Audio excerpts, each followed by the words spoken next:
and that means that our standards are written by practicing professionals that are there just because of their passion for our environment, their passion for our communities. And so we are working on these. There are certainly, this is, as I said before, an area that needs more input. So certainly we need to implement more resilient articles into existing standards. It could well be that we have to develop some brand new standards to embrace some of this, some of the results of the research that's going on. And then finally, this gets us to education. And ASHRAE has a very robust educational program to teach the engineers, architects, and contractors how to use the tools we developed that came out of our research. In fact, in July, I announced one of our initiatives this year, and I'm really proud of this, is we're launching a new educational platform that we call ASHRAE University, which will be an online portal where all of our world-class educational products will be available, including our products on resiliency, which of course gets me to this point is part of the education we're going to have to do, and Rebecca touched on this as well in her talk, is educating not just the engineers, not just the code officials. We have to educate the population. We have to educate the people that use the buildings, that are the government officials. All of this has to be a part of our strategy, we believe, because the greater risk we face, is in not changing. We absolutely need to change, and we need to change all the way up and down the scale, from the designers through the contractors, code officials, politicians, everything. So we can do this. We absolutely can do this. We absolutely must do this. I'm convinced we can do it. It's one of my favorite posters of all time. We can do this, but it's going to take working together, and it's going to take adapting, and it's going to take adapting to this change that's coming on. If you'd like to get a quick overview of ASHRAE's work to this point on resiliency, we have a separate web page just on resiliency. So ashrae.org/resiliency will get you to our latest efforts.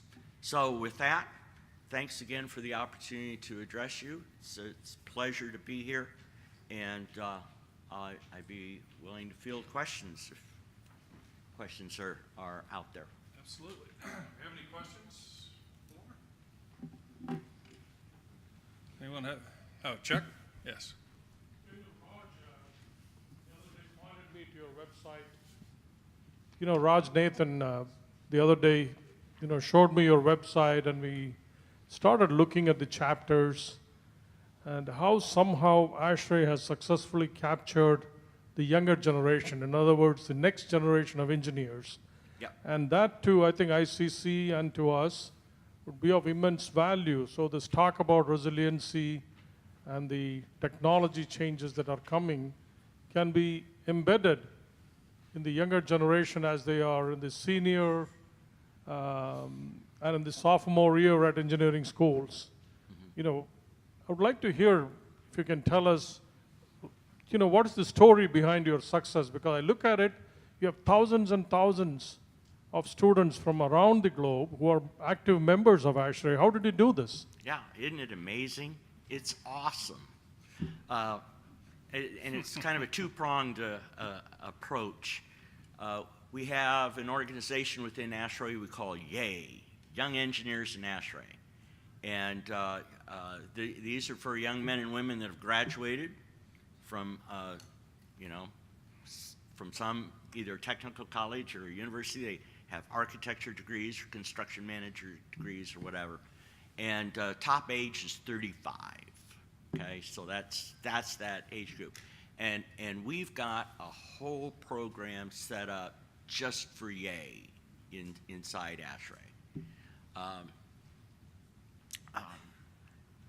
as you've guessed, I'm what they consider a toy, too old for yay, right? So, and I tell you what, these guys have energy, and they bring energy to ASHRAE, and they at that age group, right? They as we learned in the opening session, excellent opening session here on Monday, the millennials are much more fluid and much more comfortable in a fluid environment, and hence adapt better. And so we are really trying to bring these yay members into our committee. I looked at the demographics here just a couple of weeks ago, and it was shocking. 17% of our membership are yay. You know, Tim, That's now where do we get all these yay people?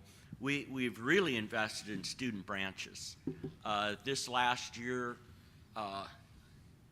we have chartered 36 new student branches.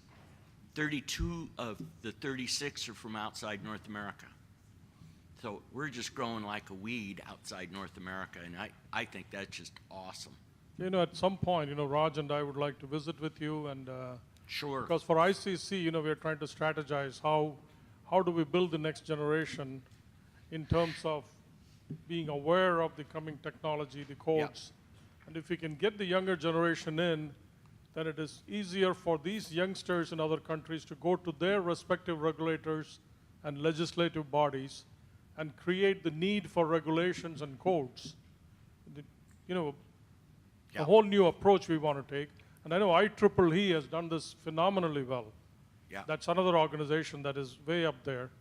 So that's what Raj and I were talking the other day. You know, we were brainstorming how to move ICC dimensionally overseas into the younger generation and embed this concept of life safety through a good solid code, a good enforcement mechanism that will result in resilient communities. That's the goal we were looking at.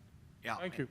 And we're happy to share anything we've got, you know, in terms of our student branches, our yays. We've given that to a couple of organizations that have replicated that success. It takes some investment. I mean, it's not, certainly not free and maybe not even cheap, but it's worth it. Yeah. I think the one positive thing about having yays is the younger generation, I feel, understand more about sustainability and the upcoming They do. resiliency and back to your adaptation point. Yeah.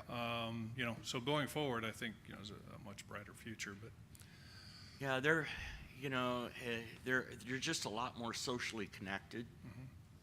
And so issues like sustainability, water conservation, those issues really resonate with millennials. We're just trying to recruit them hand over fist.